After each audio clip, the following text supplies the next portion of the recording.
దానియేలు గ్రంథము 11వ అధ్యాయము. మాదీయుడగు దర్యావేషు మొదటి సంవత్సరమందు మిఖాయేలును స్థిరపరచుటకును బలపరచుటకును నేను అతని యొద్ద నిలువబడితిని. ఇప్పుడు సత్యమును నీకు తెలియజేయుచున్నాను. ఏమనగా, ఇంకా 3 రాజులు పారసీకము మీద రాజ్యము చేసిన పిమ్మట అందరికంటే అధికైశ్వర్యము కలిగిన 4వ రాజొకడు వచ్చును. అతడు తనకున్న సంపత్తు చేత బలవంతుడై అందరినీ గ్రేకేయుల రాజ్యమునకు విరోధముగా రేపును. అంతలో శూరుడగు ఒక రాజు పుట్టి మహావిశాలమైన రాజ్యము నేలి ఇష్టానుసారముగా జరిగించును. అతడు రాజైన తరువాత అతని రాజ్యము శిథిలమై ఆకాశపు నలుదిక్కులా విభాగింపబడును. అది అతని వంశపు వారికి కాని అతడు ప్రభుత్వము చేసిన ప్రకారము ప్రభుత్వము చేయు వారికి గాని విభాగింపబడదు. అతని ప్రభుత్వము వేరుతో పెరికివేయబడును. అతని వంశపు వారు దానిని పొందరు గాని అన్యులు పొందుదురు. అయితే దక్షిణ దేశపు రాజును అతని అధిపతులలో ఒకడును బలము పొందెదరు. అతడు ఇతని కంటే గొప్పవాడై ఏలును. అతని ప్రభుత్వము గొప్ప ప్రభుత్వమగును. కొన్ని సంవత్సరములైన పిమ్మట వారు ఉభయులు కూడుకొనెదరు. మరియు వారు ఉభయులు సమాధాన పడవలనని కోరగా దక్షిణ దేశపు రాజకుమార్తె ఉత్తర దేశపు రాజునొద్దకు వచ్చును. అయినను ఆమె భుజబలము నిలుపుకొననేరదు. అతడైనను అతని భుజబలమైనను నిలువదు. వారు ఆమెను తీసుకుని వచ్చిన వారిని, ఆమెను కనిన వారిని, ఈ కాలమందు ఆమెను బలపరిచిన వారిని అప్పగించెదరు. అతనికి బదులుగా ఆమె వంశములో ఒకడు సేనకు అధిపతి అయి ఉత్తర దేశపు రాజు కోటలో జొరబడి ఇష్టానుసారముగా జరిగించుచు వారిని గెలుచును. మరియు అతడు వారి దేవతలను, సొమ్ములను, విలువగల వారి వెండి బంగారు వస్తువులను సహా చెరపట్టి ఐగుప్తునకు తీసుకుని పోవును. అతడైతే కొన్ని సంవత్సరములు ఉత్తర దేశపు రాజు ప్రభుత్వము కంటే ఎక్కువ ప్రభుత్వము చేయును. అతడు దక్షిణ దేశపు రాజు దేశంలో జొరబడి మరలి తన రాజ్యంనకు వచ్చును. అతని కుమారులు యుద్ధము చేయబూని మహాసైన్యముల సమూహమును సమకూర్చుకొందురు. అతడు వచ్చి ఏరువలే ప్రవహించి ఉప్పొంగును. యుద్ధము చేయబూని కోటదనుక వచ్చును. అంతలో దక్షిణ దేశపు రాజు అత్యుగ్రుడై బయలుదేరి ఉత్తర దేశపు రాజుతో యుద్ధము జరిగించును. ఉత్తర దేశపు రాజు గొప్ప సైన్యమును సమకూర్చుకొనినను అది ఓడిపోవును. ఆ గొప్ప సైన్యము ఓడిపోయినందున దక్షిణ దేశపు రాజు మనస్సున అతిశయపడును. వేల కొలది సైనికులను హతము చేసినను అతనికి జయము కానేరదు. ఏలైనగా ఉత్తర దేశపు రాజు మొదటి సైన్యము కంటే ఇంకా గొప్ప సైన్యమును సమకూర్చుకొని మరలా వచ్చును. ఆ కాలాంతమున అనగా కొన్ని సంవత్సరములైన పిమ్మట అతడు గొప్ప సైన్యమును, విశేషమైన సామగ్రిని సమకూర్చి నిశ్చయముగా వచ్చును. ఆ కాలముల యందు అనేకులు దక్షిణ దేశపు రాజుతో యుద్ధము చేయుటకు కూడి వచ్చెదరు. నీ జనములోని బందిపోటు దొంగలు దర్శనమును రుజువుపరుచునట్లు కూడుదురు గాని నిలువలేక కూలుదురు. అంతలో ఉత్తర దేశపు రాజు వచ్చి ముట్టడి దిబ్బ వేయును. దక్షిణ దేశపు రాజు యొక్క బలము నిలువలేకపోయినందునను అతడు ఏర్పరచుకునిన జనము దృఢ శౌర్యము పొందకపోయినందునను ఉత్తర దేశపు రాజు ప్రాకారములు గల పట్టణమును పట్టుకొనును.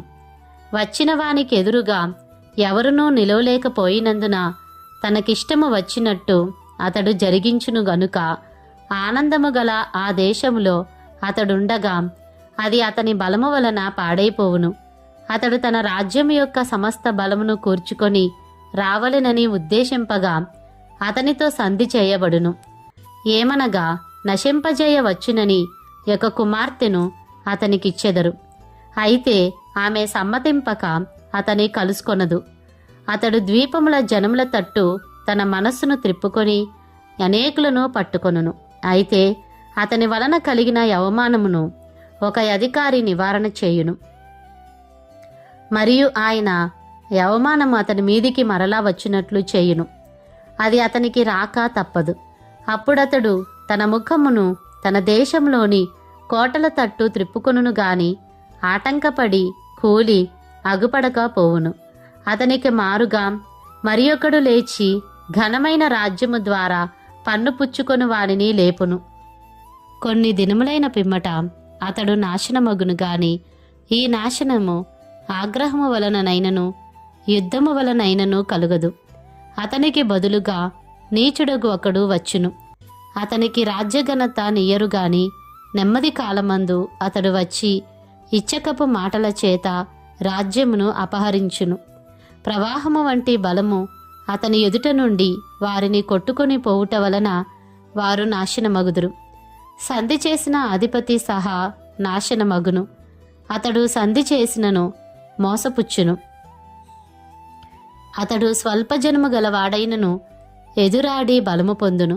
అతడు సమాధాన క్షేమము గల దేశమునకు వచ్చి తన పితరులు కాని తన పితరుల పితరులు గాని చేయని దానిని చేయును.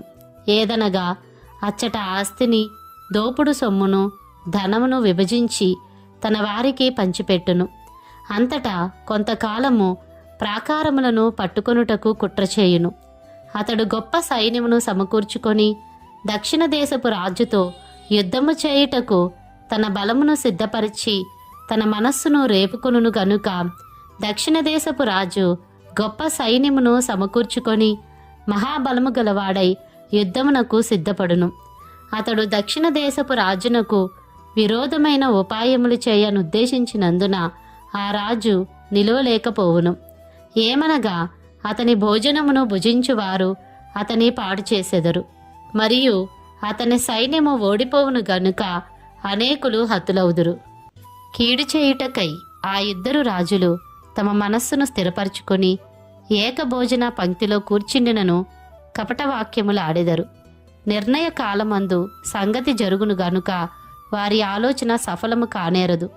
అతడు మిగుల ద్రవ్యము గలవాడై తన దేశమునకు మరలును, మరియు పరిశుద్ధ నిబంధనకు విరోధి అయి ఇష్టానుసారముగా జరిగించి తన దేశమునకు తిరిగి వచ్చును.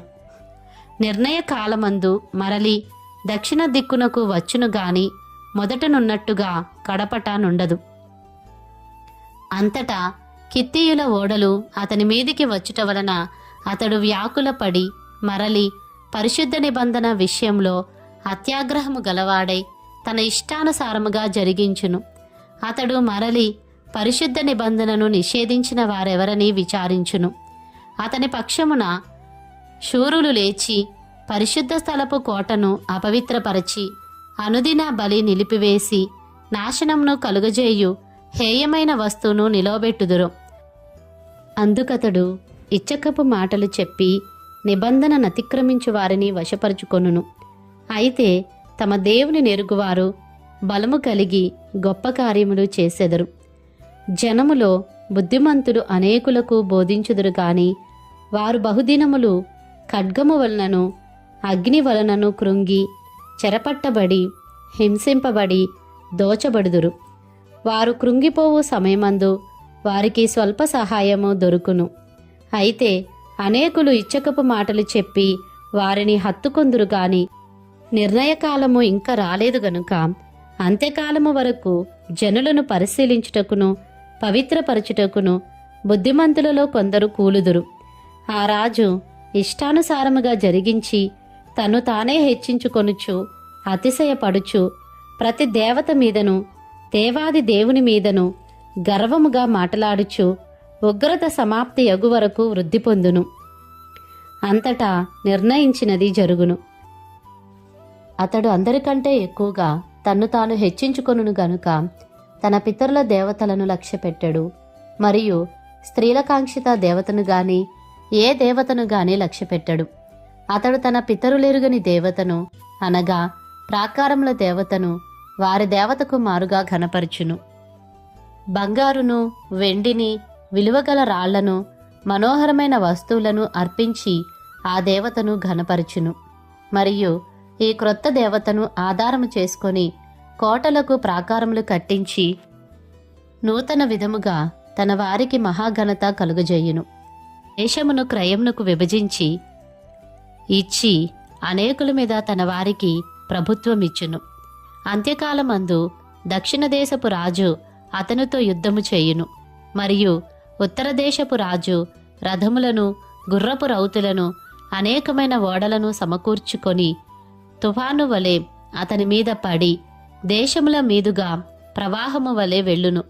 అతడు ఆనంద దేశమున ప్రవేశించుట వలన అనేకులు కూలుదురు గాని ఎదోమీయులను, మోయాబీయులను, అమ్మోనీయులలో ముఖ్యులను అతని చేతిలో నుండి తప్పించుకొనెదరు. అతడు ఇతర దేశముల మీదికి తన సేన నంపించును, ఐగుప్తు సహా తప్పించుకొన నేరదు. అతడు విలువగల సమస్త బంగారు, వెండి వస్తువులను, ఐగుప్తు యొక్క విలువగల వస్తువులన్నిటినీ వశపరుచుకొని లుబీయులను, కూషీయులను తనకు పాదసేవకులుగా చేయును. అంతటా తూర్పు నుండియు ఉత్తరము నుండియు వర్తమానములు వచ్చి అతని కలతపరచును గనుక అత్యాగ్రహము కలిగి అనేకులను పాడు చేయుటకును నశింపజేయుటకును అతడు బయలుదేరును. కాబట్టి తన నగరు డేరాను సముద్రములకును పరిశుద్ధానందములు గల పర్వతమునకును మధ్య వేయును.